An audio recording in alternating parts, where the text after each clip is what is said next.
This is Retro Racing Reports from November 17, 1963. Arizona State Fairgrounds in Phoenix, Arizona. USAC sanctioned 14th Annual Bobby Ball 100-Mile Memorial. Be sure to like, subscribe, comment down below, and share this video. The Bobby Ball Memorial by Bob Allison.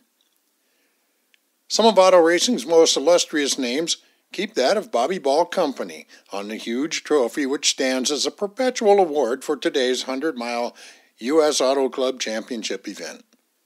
This is the 14th annual such race to be staged on the State Fairgrounds mile dirt track. It became known as the Bobby Ball Memorial for its 1954 edition, the first after the death of the quiet, bespectacled youngster who had been fastest qualifier for that original event back in 1950. The Bobby Ball Memorial Trophy came into being as a result of a campaign for funds, to which friends and fans of Ball contributed handsomely. A smaller replica trophy is made available for the winner's possession. His name also is engraved on a plate on the big trophy's base. The name of Jimmy Bryan appears 3 times, Ball's late great fellow townsman, as part of modern auto racing's most illustrious career, won in 1954, 55, and 57. He finished second to George Amick in 56. Judd Larson, the big Oklahoman, scored in 1958, and in 1959, Tony Bettenhausen, another of auto racing immortals, was the applauded victor. The newest young giant of the racing scene, A.J. Foyt, took the 1960 honors, and another brilliant newcomer, Parnelli Jones, came home after a bitter battle with another of the modern era's greatest, Roger Ward, in 1961. Bettenhausen's victory was actually his second here. The late Tinley Park Express had scored in 1953. The year before, Tony had tried to go the route without a pit stop, but lost out to Johnny Parsons after leading almost all the way. Next time, Tony tried the same gamble and succeeded. Jimmy Davies was the original winner here in 1950. Parsons, another great one, took the 1951 and 52 races. This year again, many of those who started last May's Indianapolis 500-mile race are lining up on the fairgrounds dirt just to put another name on the Bobby Ball Memorial Trophy. It could be Foyt again, or it could be Jones again, or any one of a dozen fine drivers who need only a bit of luck, only the proper tuning and suspension of their beautifully prepared machines to pull down the checkered flag. Last year's race was Bobby Marshman's first national championship win after a 51-lap duel with Parnelli Jones and A.J. Foyt. Marshman was leading at the time of the tractor accident when Elmer George hit the outside retaining wall and flipped into the spectators. The race today has been assured by the 10-foot wall we now have in front of us that this will not happen again. Today's 14th Annual Bobby Ball Memorial 100-Mile USAC Championship is promoted by South Phoenix Auto Racing Incorporated. While Mel Martin has taken active direction of the race, his business partner, who happens to be his brother Don, has taken charge of the family business, consisting of the M&M Body Shop and Garage and the Martin Brothers Auto Wrecking. Additional help comes from his father, G.I. Martin, who is managing a part of the business. Don's wife, Betty, assists in many ways on and before race day. Mel's wife, Mary, is in charge of ticket sales. Mel has long been associated with racing as a car owner, driver, and a promoter. Her number 46 today is Johnny Rutherford. One of last year's Bobby Ball 100 newcomers, Johnny Rutherford of Fort Worth, Texas, is turning in a very commendable record on the USAC Championship circuit this season. He's earned starting positions in every USAC Championship event to date and collected points in 7 of his big car races. Mechanical trouble brought a quick end to his rookie appearance in the 500 last May. He finished 10th in the first Trenton race, 7th at Langhorne, 5th at Springfield, 7th at Milwaukee, 10th at DuQuoin, 7th at the Hoosier 100, and 7th at the Trenton, New Jersey 200. In February, he set a new track record of 165.181 miles per hour in a stock car during the time trials at Daytona Beach, Florida, and finished first in one of the 100-mile events on the program. Car number 56, Jim Hurtubise and the Barnett Brothers Offie. Hurtubise burst upon the Indianapolis scene in 1960 with an all-time rookie qualifying record. Driving the Travelon Trailer Special from Modesto, Jim became the first driver to officially turn laps of 148 and 149 miles per hour. He qualified at 149.056, his fastest lap being 149.6, or just 16 100ths of a second slower than 1 minute, or 150 miles per hour. Of course, Parnelli Jones broke these marks with his record run this year. Jim also won Rookie of the Year honors. Jim and Parnelli had more to do with revitalizing the USAC sprint car circuit than any other drivers. They proved that big Chevrolet engines could run with the powerful Offenhausers. Jones proved it by winning 3 straight sprint car titles.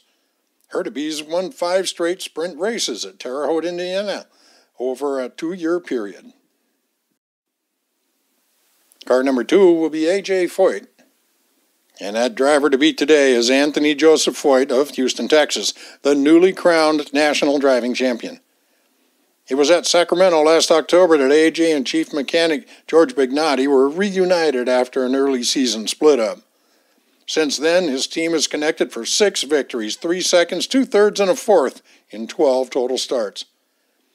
A.J. completely dominated this year's 12-race championship circuit. Of the 10 races to date, he's won 5, including all 3 Trenton races, 2 seconds, 2/3, and a 4th.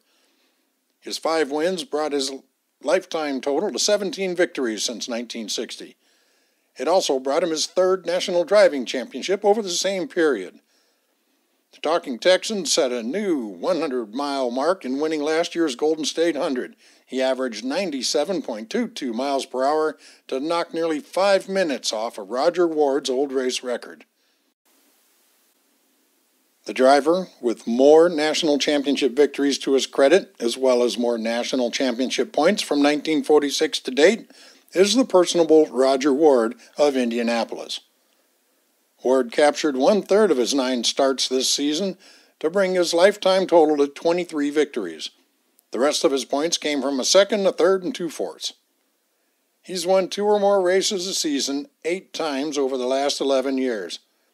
Included in that total are 2 Indianapolis 500-milers, 1959 and 62, and 3 Golden State 100s at 57, 61, and 63.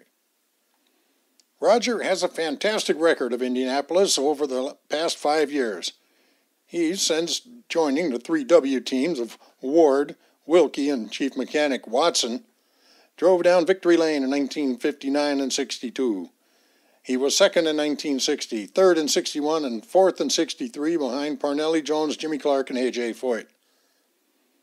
The former P-38 pilot has scored more national championship points than any other driver from 1946 to date. He has rolled up 13,966 points. Foyt is 2nd with a total of 10,290.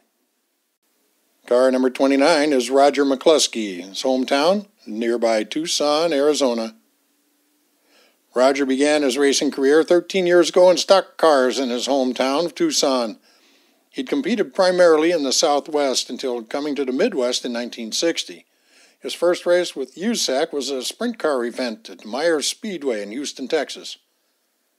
In 1961, he qualified the Racing Associates Special at 145.068 and was running very well when he found himself with no place to go and crashed into one of the cars wrecked in the accident on the main stretch. He was out of the race after 51 laps, finishing an official 27th. In 1962, Roger was the 9th fastest qualifier at 147.7 and became the 100th driver to ever lead at Indianapolis when he took over the lead on the 62nd lap.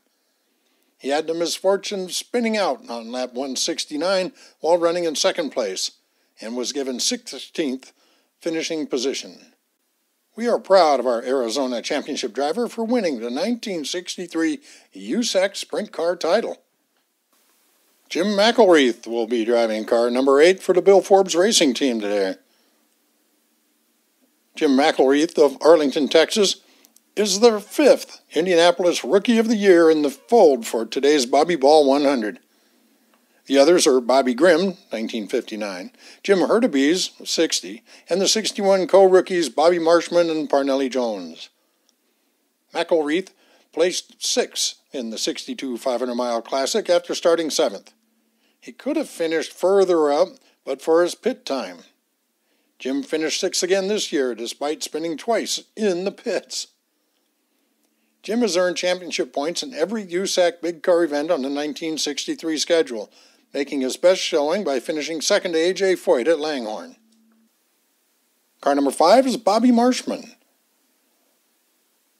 One of racing's most popular young drivers, Bobby Marshman of Pottstown, Pennsylvania, will be competing in the Bobby Ball 100 this afternoon for the 3rd time after finishing 3rd to Roger Ward and Parnelli Jones in 61 and placing 15th last October.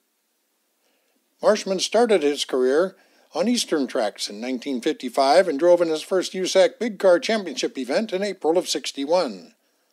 7 weeks later, he finished 7th in the Indy 500 after starting 33rd, or last, and shared Rookie of the Year honors with Jones. He also placed 5th in the 500 last year, but failed to finish the 1963 Classic because of transmission failure. Don Branson is aboard car number 4. Again, in 1963, Don Branson, the 43-year-old Indianapolis veteran from Champaign, Illinois, has found the fountain of youth, otherwise known as power steering. He's scored points in 8 of the 11 races to date in this season's 12-race championship circuit. He is 5th now in national championship standings, just 223 from a 2nd-place Sacramento finish. Branson started his racing career as a midget driver in 1946. He moved up to the big cars on the IMCA circuit in 1952 and has been a regular campaigner in USAC events for the last 7 years. Don is a veteran of 5 Indianapolis 500-mile classics, and his record on the 2.5-mile oval includes a 4th in 1960 in addition to his 5th-place finish this year. This particular program is advertiser heavy, not a lot of pictures. I hope you enjoyed it just the same. And go ahead and subscribe, like, and put your comments down below.